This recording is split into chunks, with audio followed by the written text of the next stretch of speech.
Hey, everybody. Welcome into the back room. I'm Andy Ostroy. Has spoken to the president over the weekend. I have spoken with him extensively. He made clear then, and he has made clear since, that he is in this race. The matter is closed. He had reiterated that this morning. He has reiterated that to the public. Joe Biden is our nominee. He is not leaving this race. He is in this race, and I support him. All right. Well, that was Congresswoman Alexandria Ocasio-Cortez in defense of President Joe Biden. We're going to have a discussion about that today.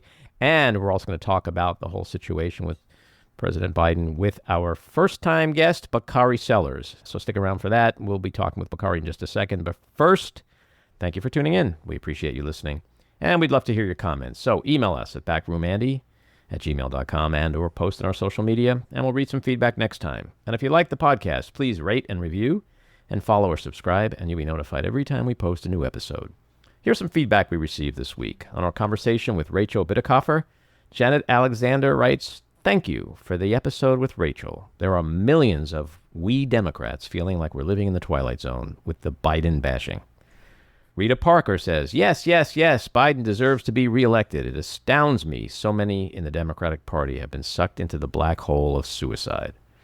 And Tony Quintanilla writes, thanks for bringing sense into the Democratic panic about Biden. All right, that's a perfect segue. Let's get into the Democratic panic about Joe Biden. Last night, he did a solo presser. It was the much-anticipated press conference, the press conference everybody was waiting for, where there wouldn't be teleprompters. It would just be him answering questions from reporters. Lo and behold, he does a pretty solid job, mastery at foreign policy, talked about inflation, talked about border. Still not good enough for a lot of people. And what I saw immediately was just all the news organization notifications popping up on my phone that he referred to Kamala Harris as Vice President Trump. So I think what I'm seeing and what upsets me the most is just this incredible double standard that exists between Joe Biden and Donald Trump. Joe Biden can't sneeze without people wanting to throw his ass out of the White House. And Donald Trump continues to say, hey, me and Hannibal Lecter, we're buddies. And he loves Donald Trump. And that's fine. And not only is it fine, but the media won't talk about it. So for the last 2 weeks, all we heard is Biden, debate. Donald Trump goes out to Florida, gives a rally, talks about wet spots and bacon, and Chris Christie's a fat pig, and I never heard of NATO until I became president, and crickets. Anyway, what'd you guys think of the presser last night?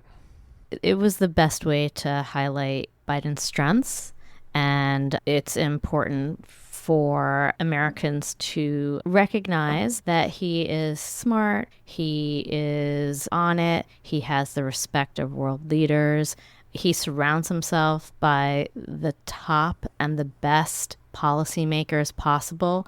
Those are his strengths. And so I think that it was smart for his people to give him the opportunity to highlight his strengths. Maddie, what say you?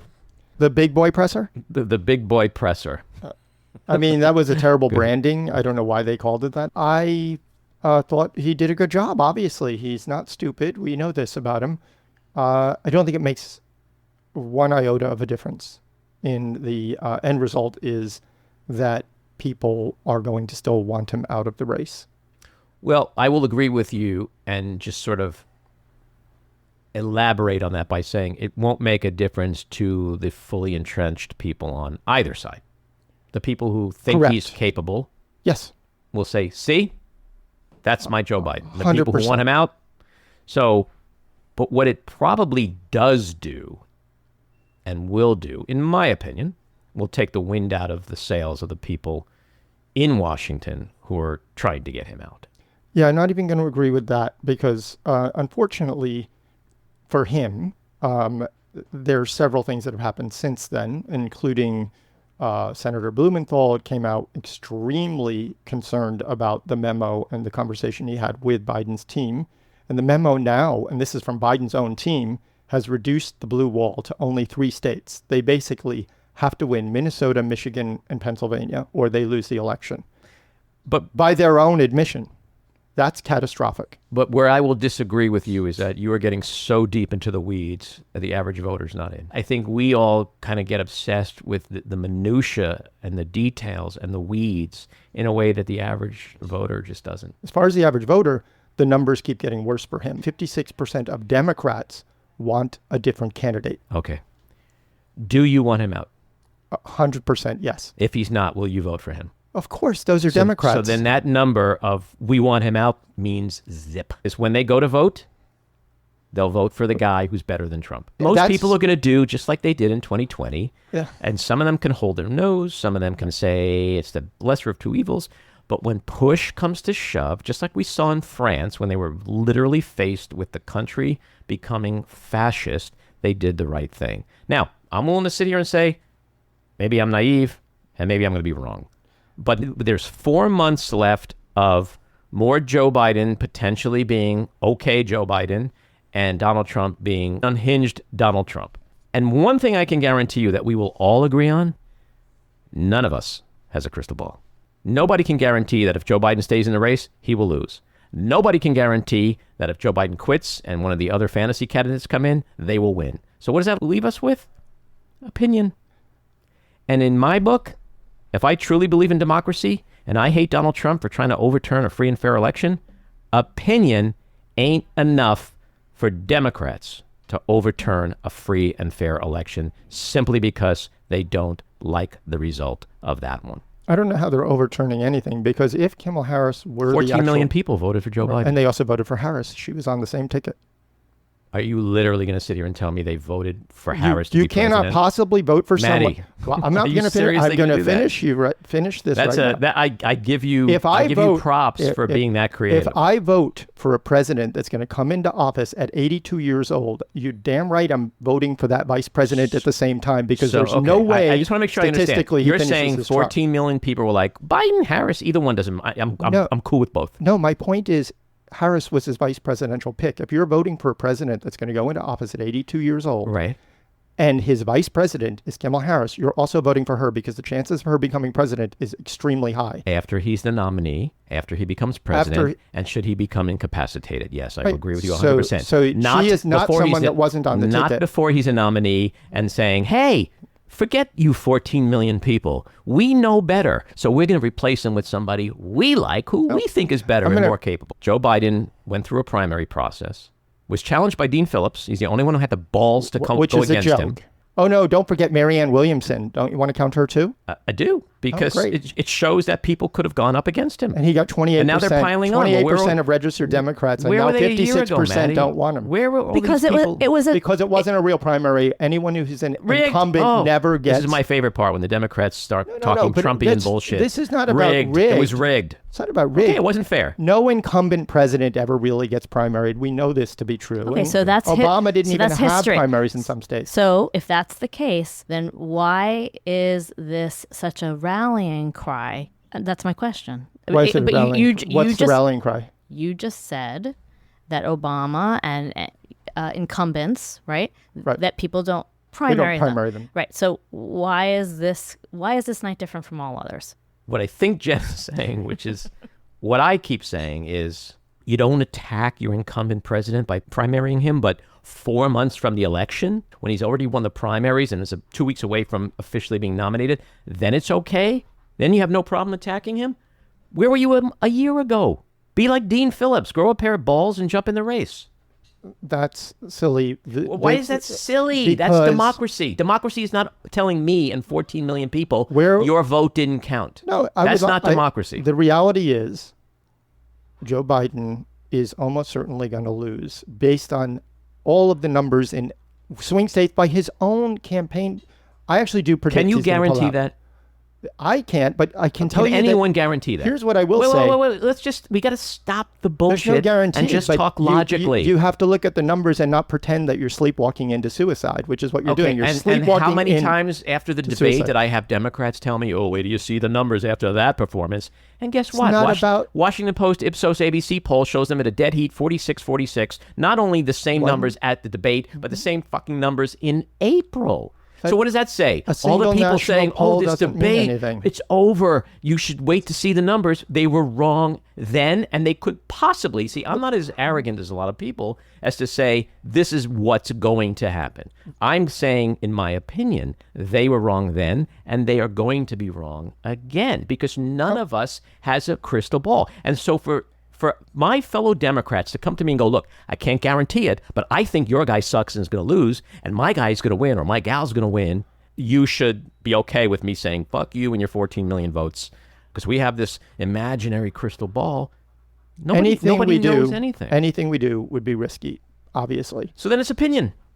It's not opinion because it's based on... No, it is. If it's not fact, it's on, opinion. Fact would be, I guarantee you Biden's going to lose if he goes against Trump. You base all of your campaigning based on polls, and you base it on where you...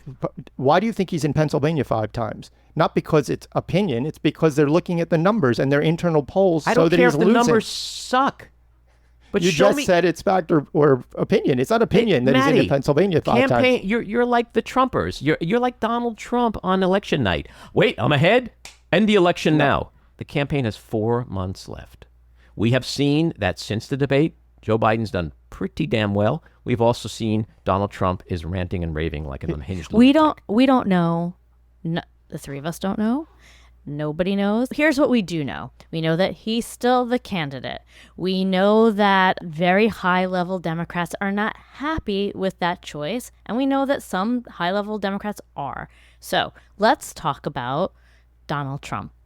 I feel so confident that people will go out and vote, because what we haven't discussed is why Trump is so fucking scary. The stakes from both points of view are so high, and where we come together as humans, Democrats, morally just people, is that there's no way in hell that we can let Trump win. In 1949, the leaders of 12 countries, including President Truman, came together in this very room and created the North Atlantic Treaty Organization, the single greatest, most effective defensive alliance in the history of the world. I didn't even know what the hell NATO was too much before, but it didn't take me long to figure it out, like about 2 minutes. The American people understand what would happen if there was no NATO. Another war in Europe. American troops fighting and dying. Everybody has a quarter water spot. Where water comes out, you get, they don't have anything for me. It wasn't inevitable. Again and again at critical moments, we chose unity over disunion. Sir, Chris Christie is not a fat pig. Please remember that. He is not a fat pig. Progress over retreat.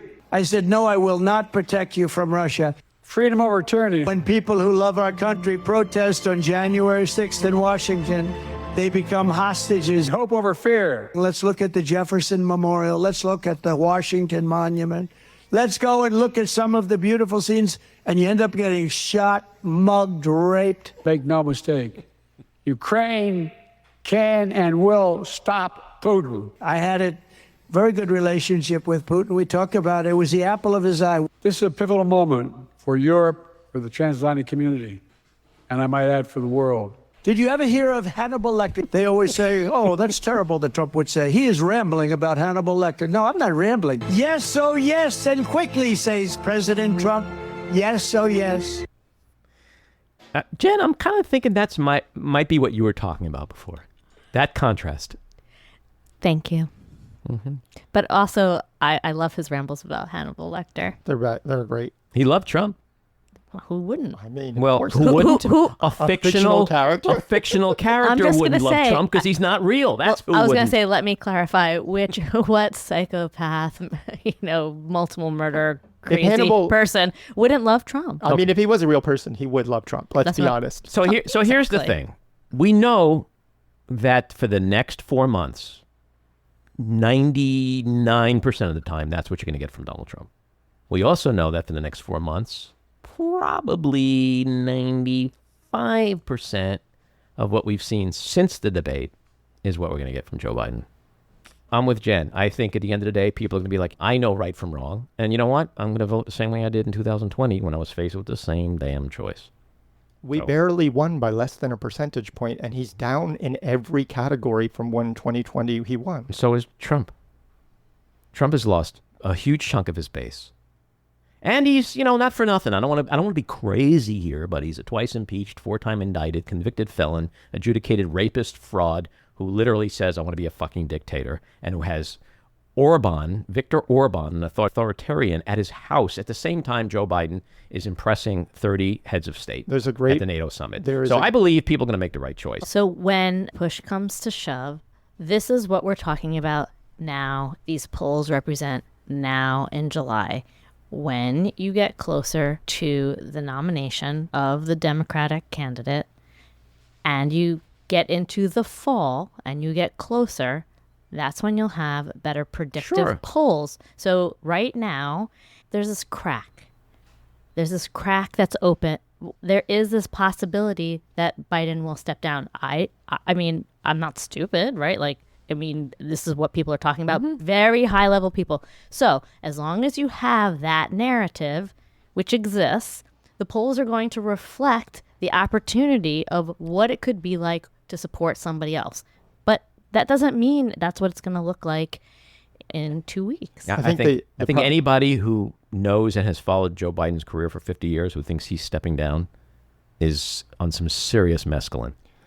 I think you're right that it's going to be very hard to take the keys away from Grandpa, but that unfortunately... That's a derogatory statement right there. I'm sorry, but biology is ageist, and that's a fact. And there's no way around it. And there are people who think this is political suicide to be attacking your own nominee right now. Those people include everyone from never-Trumpers like Rick Wilson, Stuart Stevens, Michael Steele, former Congressman Adam Kinzinger on the right, to Representatives James Clyburn, Jasmine Crockett, people like Mary Trump, Rachel Bitecofer, Reverend Al Sharpton, Bakari Sellers, who's on our program today, and DNC Chair Jamie Harrison on the left. Let's play the full 2-minute clip of Jamie Harrison because Harrison lays it out quite clearly. This is the thing that folks have to understand. Why do you vote for a president? Do you vote for a president because of their age? Do you vote for them because they debate well? Hell, if debating well was the real key to winning elected office, I'd be a U.S. Senator right now because I dragged Lindsey Graham's behind across that debate stage. That's not why you vote for a president. You vote for a president to get stuff done. And what president has gotten more stuff done than Joe Biden? This has been the most consequential, the most transformational president of my lifetime. I'm 48 years old. Think about the things that he has done to improve the lives of the American people.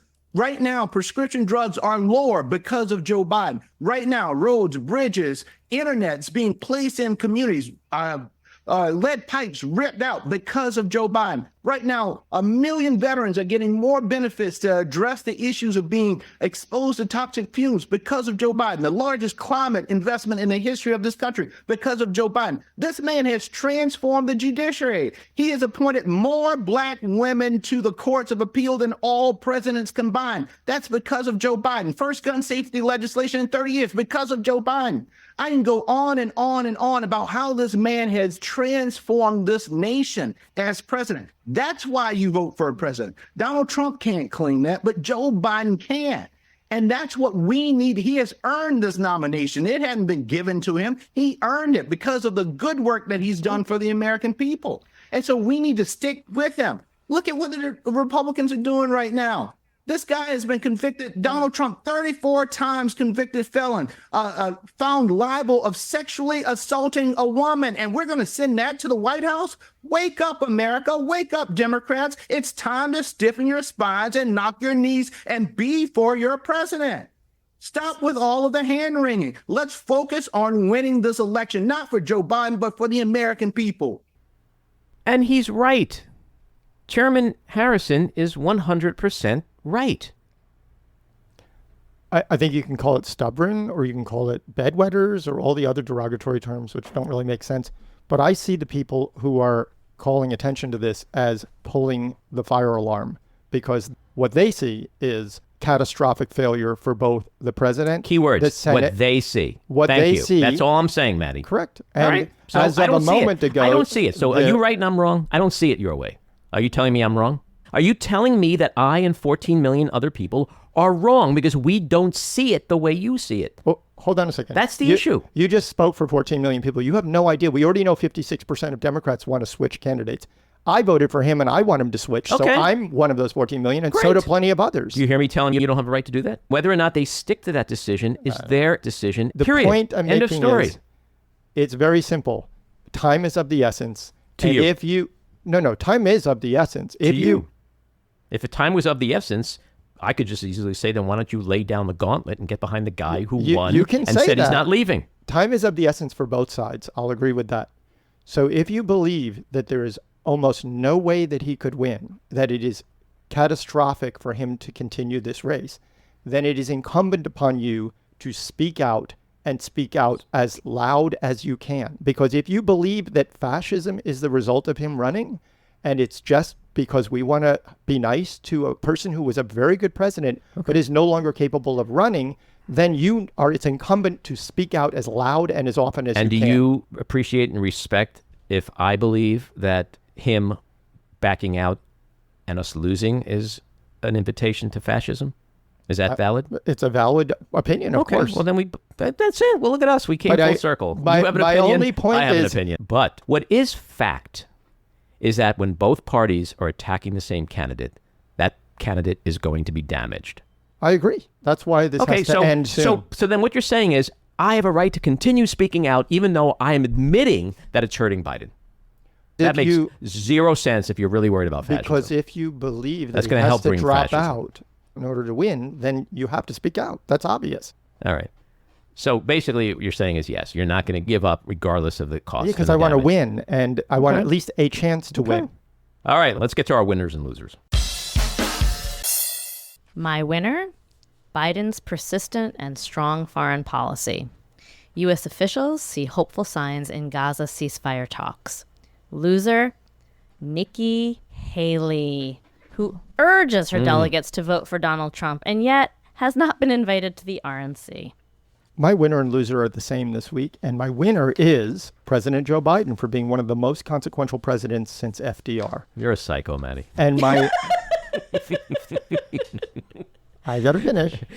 My loser is candidate Joe Biden for not recognizing that he is a bridge president and needs to pass on to a younger and more viable candidate. My winner, President Joe Biden, NATO and American leadership on the global stage.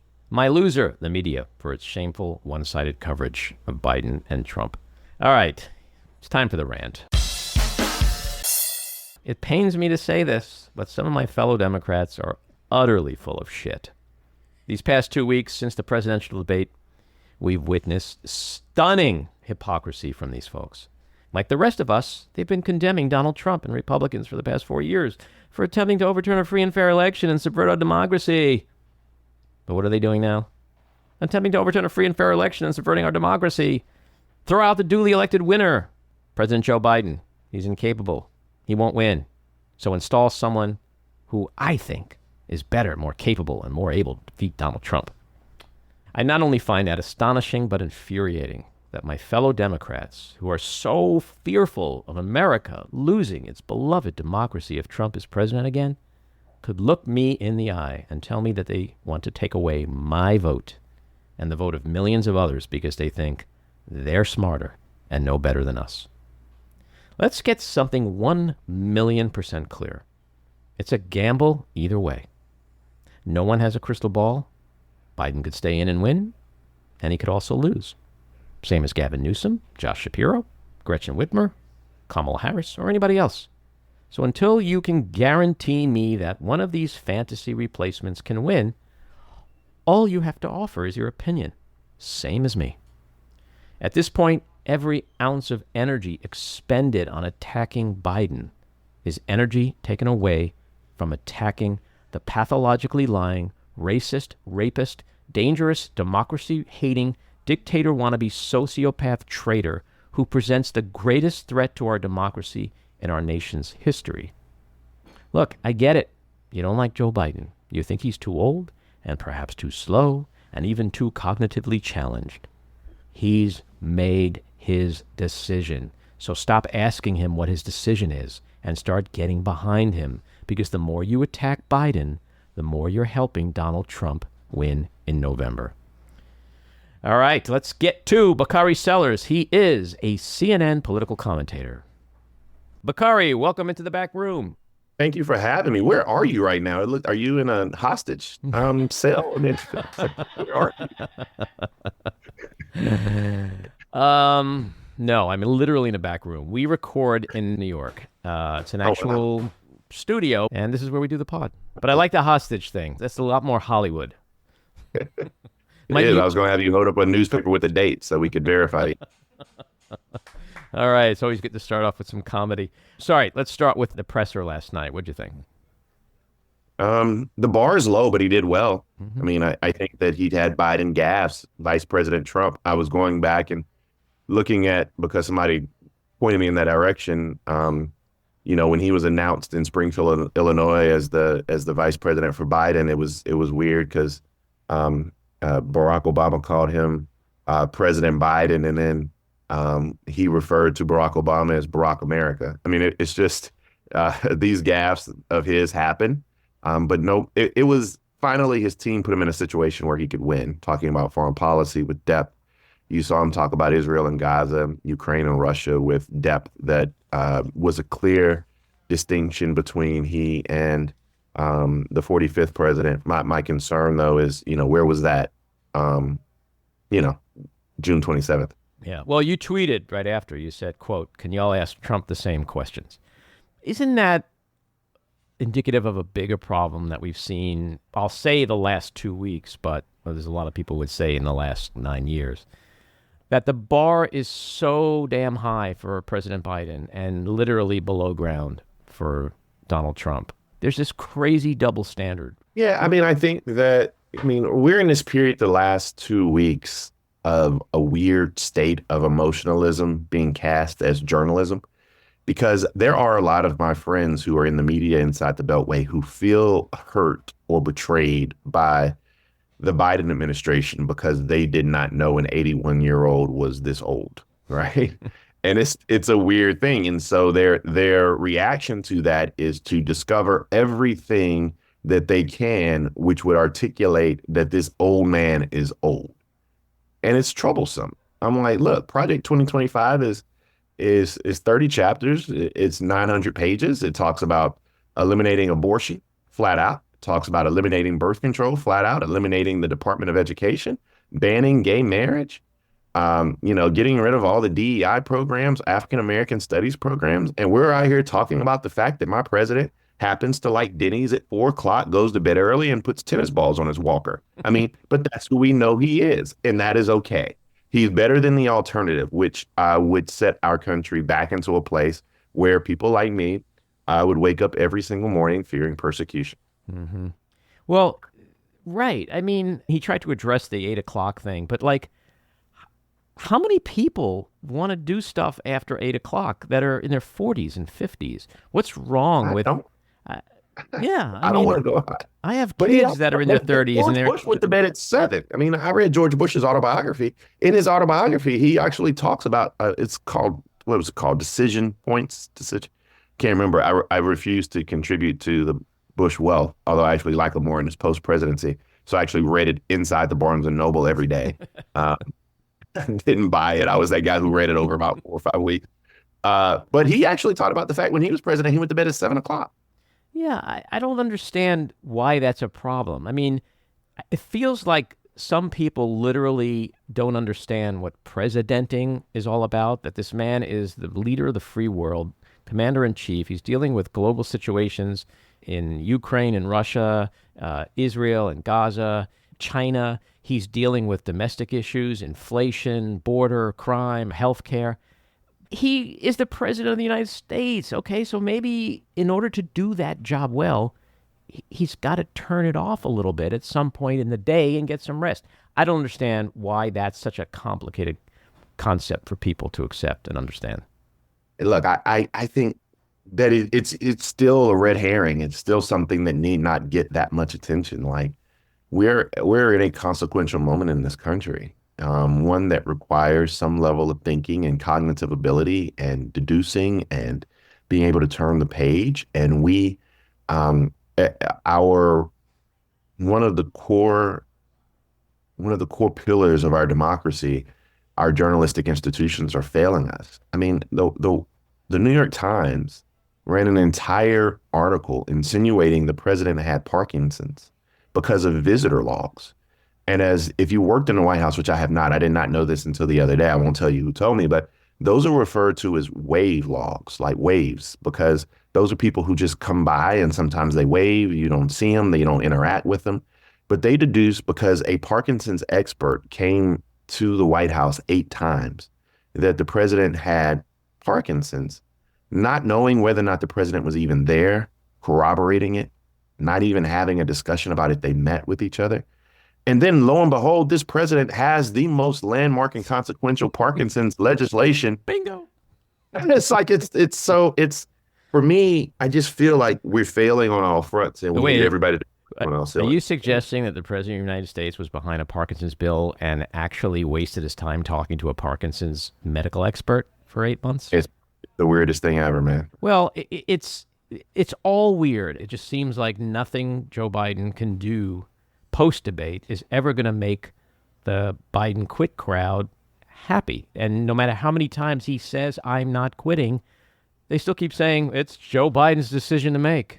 I don't want to silence them per se. I mean, I don't think the discussion is very helpful, but I'm also not about canceling or quieting voices. I just think that's kind of, we sometimes get in our glass houses and say people should shut up. I think that's condescending. I do think, though, there's going to come a point in time where they have to move on. When Joe Biden is the nominee, I think it's going to happen in 2 weeks, I believe. We have to do it a little bit early because the Ohio ballot kind of catastrophe. When he becomes the nominee, like I need the Pod Save America boys. I need Jon Stewart. I need David Axelrod. I need all of these motherfuckers to show up, right? I mean, that is just where we are. And they're gonna have to do something that Republicans do all the time. And I've said this until I was blue in the face. We want to fall in love, and Republicans fall in line. Right. Like, I mean, we just got to fall in line and get the job done. Yeah, and I'm going to push back just a little because I hear you that we should never squelch conversation, and even if that is a different opinion than ours. But it is now 2 weeks. He has stated probably about 15 times that he is staying in the race. He's not going anywhere. I mean, Adrian Elrod was on TV this morning saying he's not going anywhere. He is not going anywhere. And I'm sure he was reassuring 30 heads of state this week that we're supporting you, we're behind you, I'm behind you, and I'm not going anywhere. It just seems like with every day that 2 parties are attacking the same candidate, it's very hard for that candidate to pick up steam, gain traction, and appeal to the swing voters that we really need. I think you and I are singing from the same sheet of music. And I think that my friends don't understand the urgency. There are a lot of people who have a sense of urgency to them. And, you know, they believe this election will determine their plight in life and whether or not them and their children will have an opportunity to succeed in this country.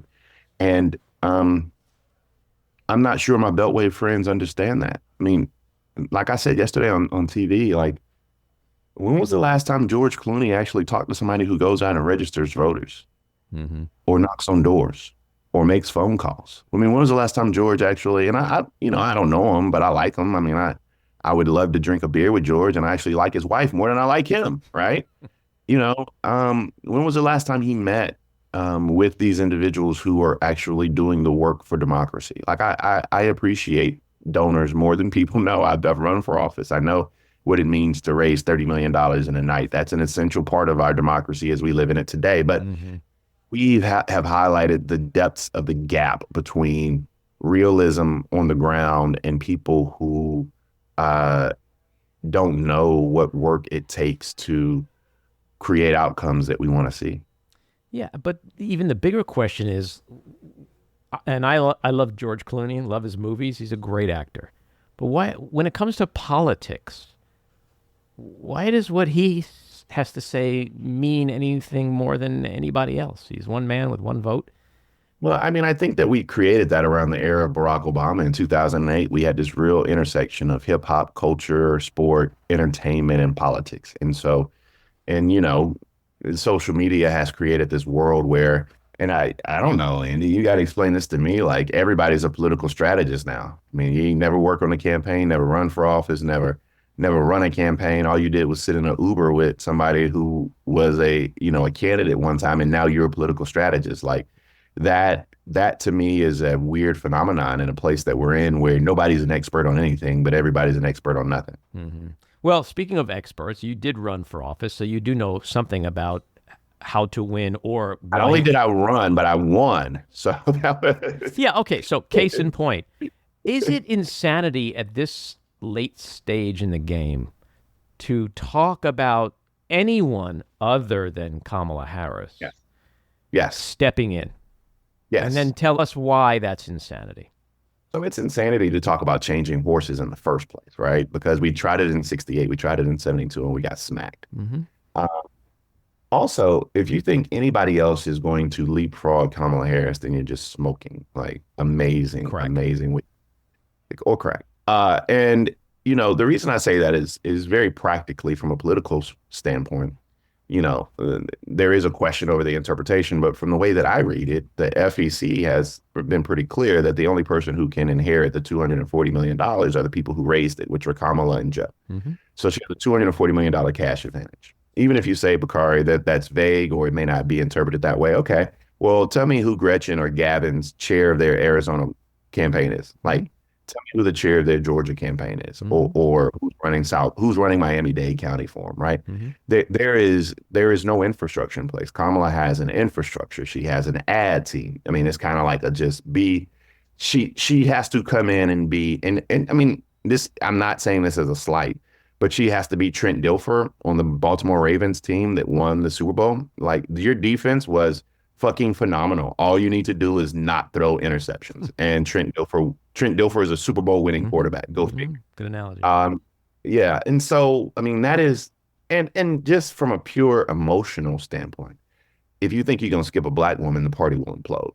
Like, we're not doing it. I mean, we're not going to skip over a black woman who's been so loyal to this president, who's done an amazing job as vice president, even with the misogyny, racism, and the otherism that they've been giving her, that we're not engaging in this whole idea that you can just pass her over.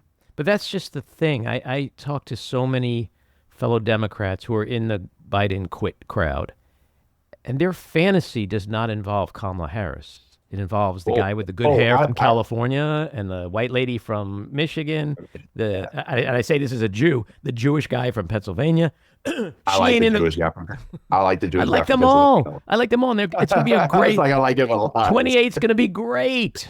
But to your point, and I've been saying this every day for weeks now, if you think the party has a problem with young voters and voters of color now, just try leapfrogging over the black lady and see where you are in those communities then.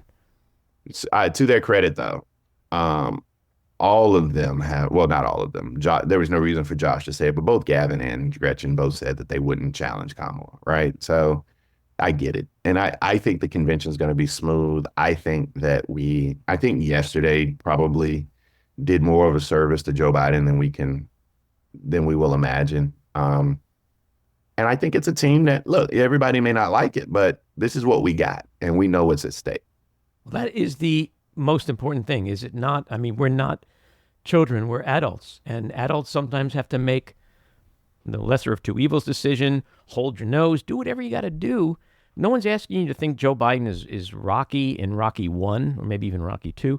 Nobody is asking you to think he is the be-all and the end-all. But the truth is, it is a binary choice, isn't it? And you have to. Oh, no, it's not binary. It's not binary. You got Trump, you got Biden, and you got the couch. Like, so what are you going to do? Like, that these are our three choices that we have, right? Well, and that's what I mean. Like, if you really are concerned about the direction of this country, the couch is an insane option, right? So, no, because that's a vote for Trump. Yeah. And so you have to make a grown-up choice. You have to say, okay, I'm not thrilled with Biden, but the other guy is just much worse. I'm not sure why people aren't there yet. If you listen to all the things people say, Biden's too old, he's too weak, he's frail, he's senile, he's this, he's that. We heard them all in 2020, did we not? We did, and he's had 3.5 years of great success. Yeah. He proved me wrong. I mean, I was with Kamala in 2019 and called the man old, and there should be a question about his age. And then you go out there and you pass a Inflation Reduction Act, Infrastructure Act. You put a black woman on Supreme Court. You can get more judges appointed than anybody before you. I mean, you've had success. I mean, you proved that you can govern. Yeah, and isn't that what really matters at the end of the day? It seems like we're getting so hung up on style versus substance that Biden has actually done the job. He has never been the great communicator. He's always stammered. He's always had incomplete sentences. And now that seems to be all he's judged on. At the same time, the other guy's talking about batteries and bacon and calling Chris Christie a fat pig. And this week was such a contrast between the guy who has held the world together, who has strengthened NATO, and the guy who had Viktor Orban over at Mar-a-Lago, and who also said at a rally that I'd never heard of NATO. I didn't even know what it did until I became president. But yet here we are. But although the recent polling that came out with Washington Post showed a dead heat, which means the debate had zero effect on the numbers. So where do you think we go from here? I don't know, man. I think that we have a few more weeks of this bedwetting and pearl clutching. Mm-hmm. And we are losing time and we're losing focus. And hopefully after Joe Biden officially becomes nominated, everybody starts to sing from the same sheet of music. That's my hope. Well, I agree with you on that. Bakari, thanks for coming in. First time guest. Hopefully you'll come back. Really appreciate the conversation, and we'll see. It's Thank you for having me. Let me know what your ransom is in that back room. I'll start GoFundMe and get you out of the crisis. Will do. Well, you do know how to raise money, so I'm hoping you will be able to raise enough to get me out of here, out of this gitmo that I'm in. Do come back again. Thank you. Have a great day. Take care. All right, everybody. It's time for another segment of Just Jeff. Jeff, welcome back into the back room.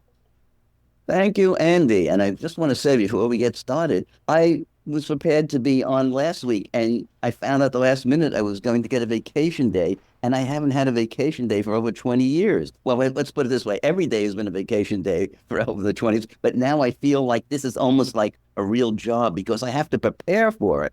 And I was surprised I was getting the day off.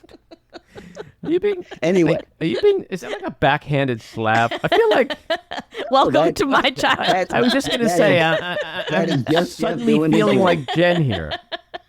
No, I just that's underhanded. This sarcasm there. No, that's just Jeff trying to be just Jeff. All right. Okay. That's not too deep. Did you watch his press conference last night? Yeah, I did. What'd you think? Give me like your 30-second Just Jeff assessment. 30 seconds, Dad. I'm very quick. Much better than the debate, but he still screwed up a little bit. But I think if he hadn't had the debate and he called his vice president Trump, no one would give him a damn. Mm-hmm. Right. Well, I agree with you. So I just want to talk a little bit briefly, if I have the chance. Alan Lichtman has written many books, and I read one of them about 10 years ago that came out where he was the co-author. Called FDR and the Jews. And it was, some people think FDR was a saint, some think he was a sinner. I know a lot of Jews who think he hated the Jews. Some people think he was a toker and a smoker. he won't get that reference. Yeah.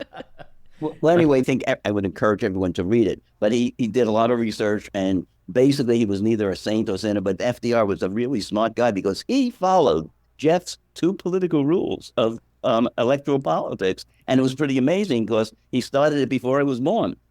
The first of Jeff's rules is get elected. And it's very simple. The second rule is get reelected. And FDR got elected, How long did it take you to come up with those two? Reelected again. They sound really simple. That's right. It's very simple.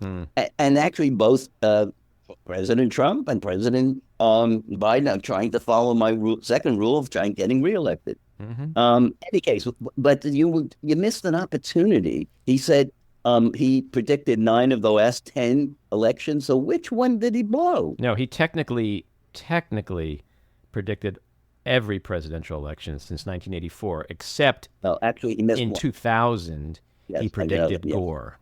What he wasn't predicting was that the states' rights Supreme Court would decide for the state of Florida. that they should stop killing. Well, yeah, he didn't know. He didn't predict about hanging Chads. He did not. And by the way, in any other country in the world, he would have gotten 10 out of 10 because Gore got more votes than Yes, his he opponent. did. Jeff, I love your math. We'll talk to you next week. Okay. Thank you so much. Have a good one. Bye. This episode of The Back Room was edited and produced by me, Andy Ostroy. It was co-edited and co-produced by Matty Rosenberg and co-produced by Jen Hammoud. Our theme song was composed by Andrew Hollander, and our logo was designed by Cricket Lengyel. And special thanks to Patricia Wind. Please take a moment to rate and review the podcast, and also follow or subscribe. Until next time, keep your eyes on Washington, Hollywood, and your own backyards, and have a great week.